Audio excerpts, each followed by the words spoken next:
confession about cheating with my best friend. I never imagined my marriage would fall apart like this. Not after all the years of laughter, the shared dreams, the countless promises we whispered to each other in the dark. But life has a cruel way of revealing the truth. And sometimes, the truth comes crashing down when you least expect it. It was an ordinary evening. I had just come home from work, exhausted, but eager to surprise my wife with dinner. She didn't know I was home yet, so I quietly placed the bags on the counter and headed down the hallway. That's when I heard it. Her voice, low, shaky, and filled with guilt. I froze. She was on the phone, and the words that followed shattered me into pieces. She whispered, "I can't stop thinking about last night. You know you mean more to me than he ever has. I love you, but I'm scared he'll find out." My heart stopped. My wife, the woman I trusted more than anyone in this world, the woman I gave my life to. She wasn't just cheating. She was confessing her love. And then, the final blow, the name. She said his name, my best friend, the man I trusted like a brother, the one who stood beside me through thick and thin, the one who shared drinks with me, laughed with me, and promised me loyalty. I stumbled back, my chest tightening as though the walls were closing in.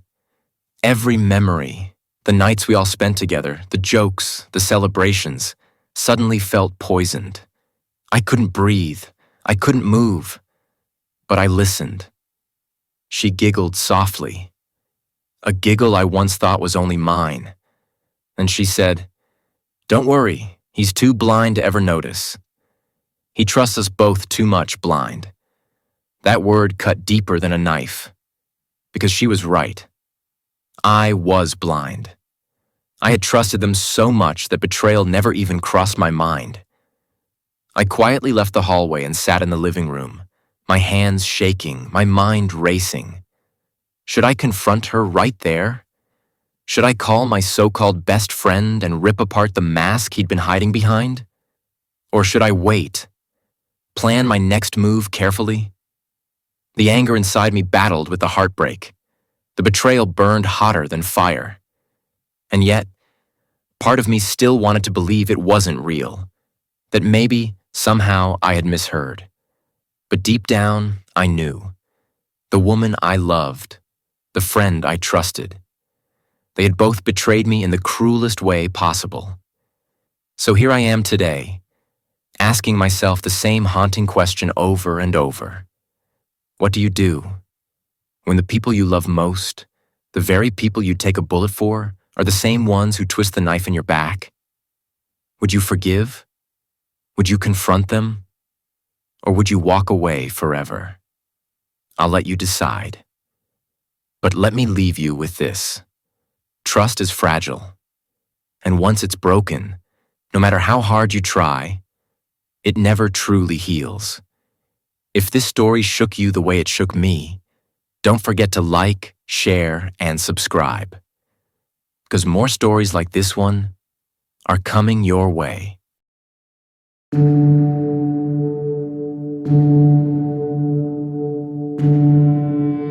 She mistook my sleep for ignorance, but I was setting a trap. Cheating story. I used to believe that silence meant peace, that when you closed your eyes beside the person you loved, you were safe. But sometimes, silence hides the sharpest screams.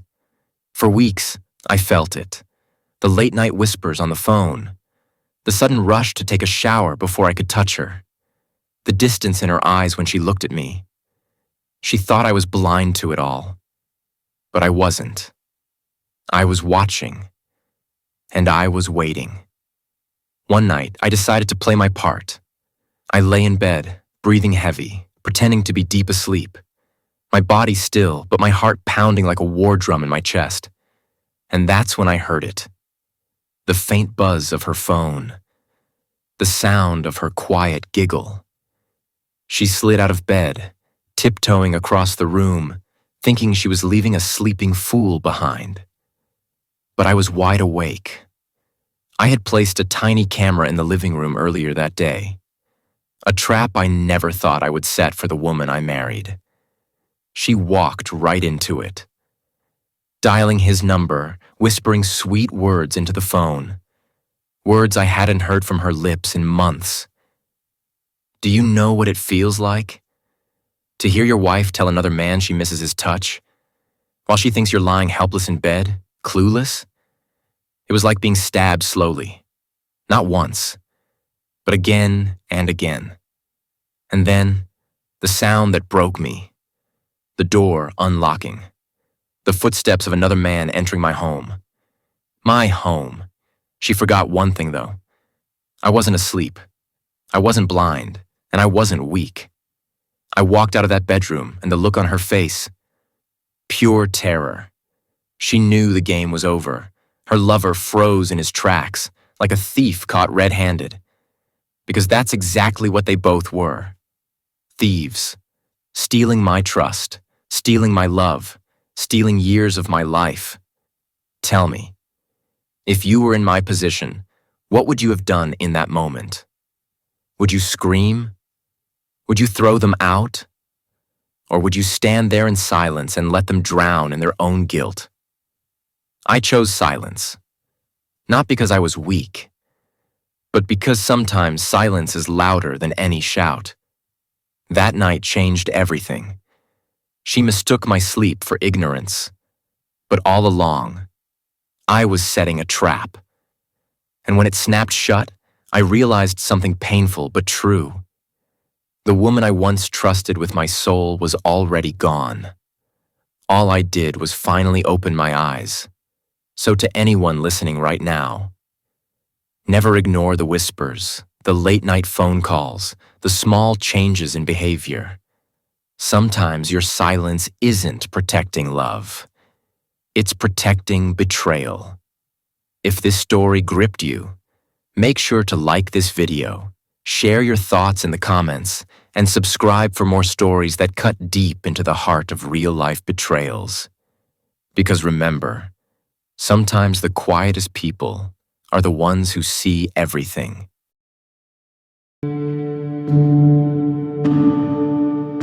When my sister locked her room, I uncovered the dark truth. I never thought a simple locked door could change my entire life. I never thought my own sister, the person I grew up with, the one I trusted the most, would be the one hiding something so dark, so twisted, that even now, I can't fully wrap my mind around it. Let me take you back to the beginning. We were close. Growing up, my sister and I were inseparable. We'd share snacks late at night, whisper secrets under the blankets, and swear we'd always have each other's backs. If someone hurt her, I'd defend her. If someone hurt me, she'd stand up for me. That's why when things began to change, it broke me in ways I never expected. It started slowly. She became distant. She stopped joining family dinners, stopped laughing at our old inside jokes, and instead spent hours locked away in her room. At first, I thought it was just teenage mood swings or maybe school stress. But then, the lock. I'll never forget the first time I tried to push her door open and it didn't budge. She had locked it. Not just once, but every single day, every single night. Something about that lock felt wrong. It wasn't just privacy. It felt like a barrier, like she was keeping something inside. At night, I'd lie in bed and hear strange sounds through the thin walls. Whispers, pages turning. Sometimes, laughter that didn't sound like my sister's. It was low, chilling, almost inhuman. I asked her about it once. She looked me dead in the eyes and said, "Don't ask questions you don't want answers to." I laughed nervously, thinking she was joking.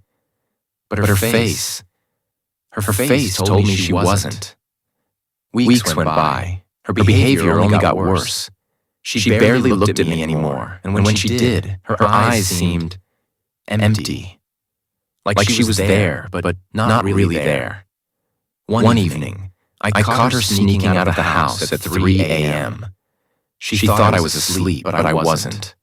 I watched her from the window as she walked down the street, her hoodie pulled over her head, moving quickly like she was on a mission. Where was she going in the dead of night? And why did she always come back right before sunrise? I couldn't take it anymore. I had to know what she was hiding. One Saturday, she left the house for what she said was a study group. But I knew better. My hands trembled as I reached for the small key she always kept taped under her dresser. She didn't know I had found it weeks ago. With a deep breath, I unlocked her door. The air inside her room was heavy, stale, almost suffocating. Curtains drawn, lights dim. It smelled faintly of burning candles mixed with something metallic. And then I saw it. Her walls were covered in photographs. Hundreds of them. Not family, not friends, strangers, men, women, even children. Each photo had markings. Some faces circled in red. Some names written underneath in jagged handwriting. Others crossed out violently with black ink. My heart pounded. I felt dizzy. What was this? On her desk were journals stacked neatly, each one filled with pages of notes. I opened one, and what I read made my stomach twist. She had been following people, writing down where they lived, what time they left their houses, where they worked, what they wore, what they ate, even who they were with. It wasn't just observation, it was obsession. I wanted to run, but my legs wouldn't move. I kept reading. And then, one entry froze me to my core. It wasn't about strangers. It was about me. My name, my schedule, what time I usually slept, the food I liked, the friends I hung out with. And then at the bottom of the page, in bold, messy letters, they have no idea what's coming. I dropped the journal, my hands shaking uncontrollably. I stumbled backward, knocking over a box by her bed. And what spilled out made my blood run cold. Inside were items, stolen items, watches, wallets, pieces of jewelry, things that didn't belong to her. And then, tucked under them, a knife, clean, sharp, and terrifyingly well kept. That's when I heard it, the creak of the front door, footsteps. She was back. Panic shot through me. I scrambled to put everything back in place, but it was useless. When I turned around, she was standing in the doorway, staring at me. Her voice was calm, too calm. You shouldn't be in here. I tried to speak, but nothing came out. She stepped closer, her eyes locked on mine. You ruined it. You ruined everything. I backed up until my legs hit her desk. My heart pounded so loud I thought it would burst. Then she whispered something that chilled me to my bones. Now you know my truth. And that means you're part of it. I'll never forget the way she looked at me in that moment. It wasn't my sister. It wasn't the girl I grew up with. It was someone else. Someone darker. Someone dangerous. I wanted to scream, to run, to call for help. But my body was frozen. And that night, everything changed. From that day forward, I couldn't sleep. I couldn't eat. I couldn't look at her without remembering those walls of photos, those chilling words in her journal. But she acted normal. To everyone else, she was just my sister. Polite, quiet, maybe a little distant. But to me, I knew the truth. Sometimes, late at night, I'd catch her standing in the hallway, just staring at my door, not knocking, not saying a word, just staring. I'd pretend to be asleep, but inside, I was screaming. And here's the part that haunts me the most. A week later, one of the faces I saw on her wall ended up on the news. A missing person, no leads, no explanation. And my sister? She just sat there, smiling to herself, like she knew something nobody else did. So I ask you, what would you do if you uncovered something dark, so dark it could destroy the people you love? Would you stay silent to protect your family? Or would you expose them, even if it meant losing everything? Because standing in that locked room, I realized something terrifying. Sometimes, the people we think we know best are the ones hiding the darkest truths of all. If this story kept you on edge, make sure you like, share, and subscribe to Confession Chronicles.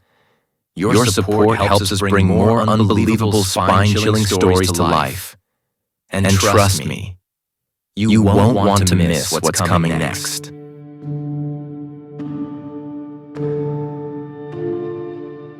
A forgotten letter changed my family's dark history. I always believed my family's story was simple. We were ordinary people, with ordinary struggles, living quiet, uneventful lives. Or so I thought. But sometimes, life has a way of pulling back the curtain, exposing shadows you never even imagined were there. One rainy afternoon, while cleaning out the attic of my late grandmother's house, I stumbled upon something that would unravel everything I thought I knew. It was an attic I had been in 100 times before. Stacks of old boxes, faded photographs, furniture wrapped in yellowing sheets. The air was thick with the smell of dust and forgotten time. I was just sorting through things, tossing out what seemed worthless when I saw it. A small wooden box, hidden in the farthest corner, covered in layers of dust, as though it had been deliberately forgotten.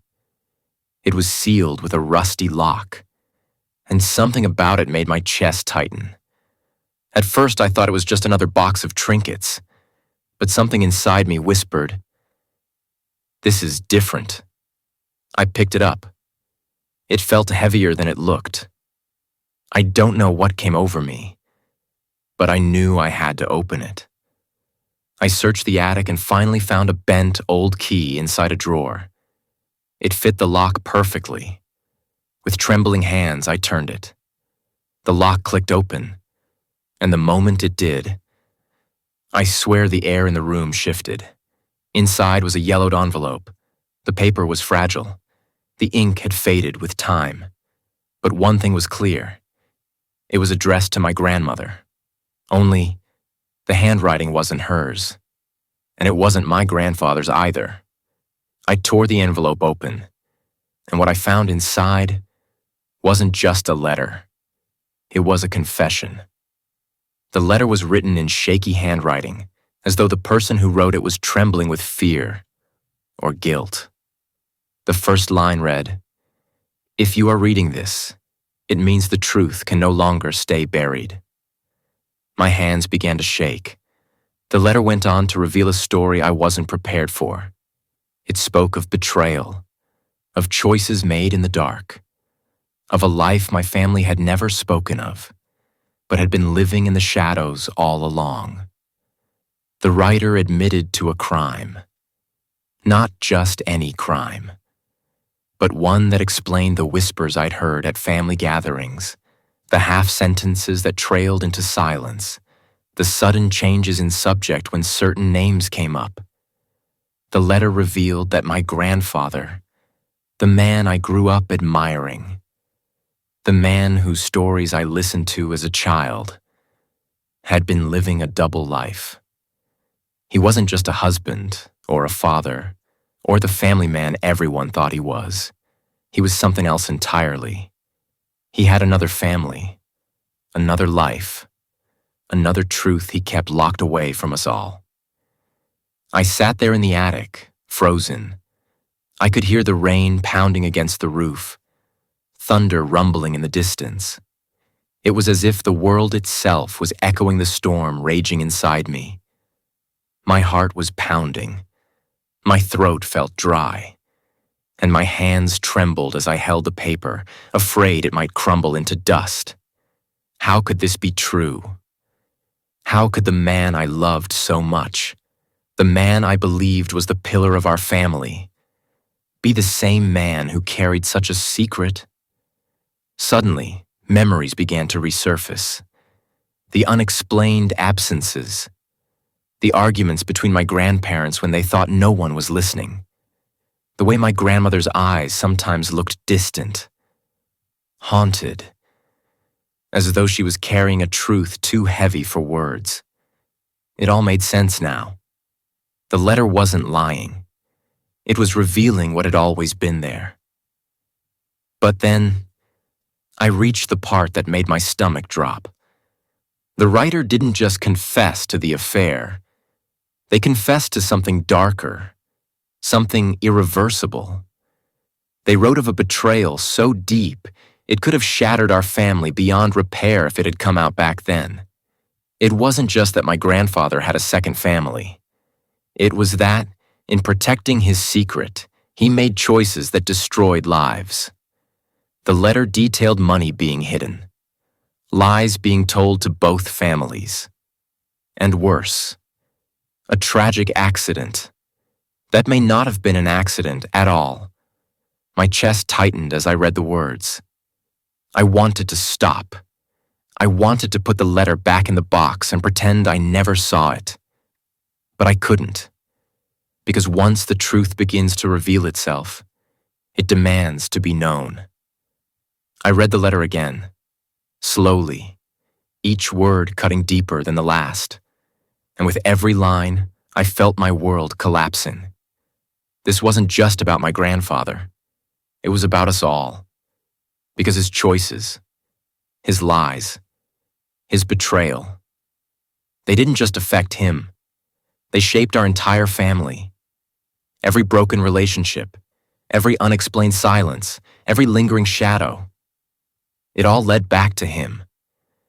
I remember dropping the letter and just sitting there, staring at the wall. My heart was racing. Tears burned in my eyes. I couldn't stop asking myself, what do I do now? Do I tell my family? Do I expose the truth that could rip us apart? Or do I keep it hidden, like it had been for so many years? The weight of that choice was crushing, because once the truth is spoken, there's no turning back. And so I ask you, if you discovered a forgotten letter, one that revealed a dark family secret, a secret that could destroy everything your family believes about itself, would you reveal it? Or would you bury it again, protecting the lie, to save everyone's peace? I wish I could tell you I had the answer. But the truth is, that letter changed me. It made me realize how fragile the stories we tell ourselves truly are. Sometimes the past doesn't stay buried. Sometimes it claws its way back into the present, demanding to be heard. And whether we like it or not, it shapes us. That forgotten letter didn't just change my family's history. It changed my future. It changed the way I see myself. And it left me with one haunting truth. Some secrets don't die. They wait for the right moment to be found. Closing remark with call to action. If this story gripped you as much as it gripped me, I want to hear from you. What would you do if you uncovered a letter like this? Would you bring the truth to light or protect the lie? Share your thoughts in the comments below. I read every single one. And if you want more stories like this, don't forget to subscribe, hit the like button, and turn on the notification bell. Because trust me, there are always more secrets waiting to be uncovered.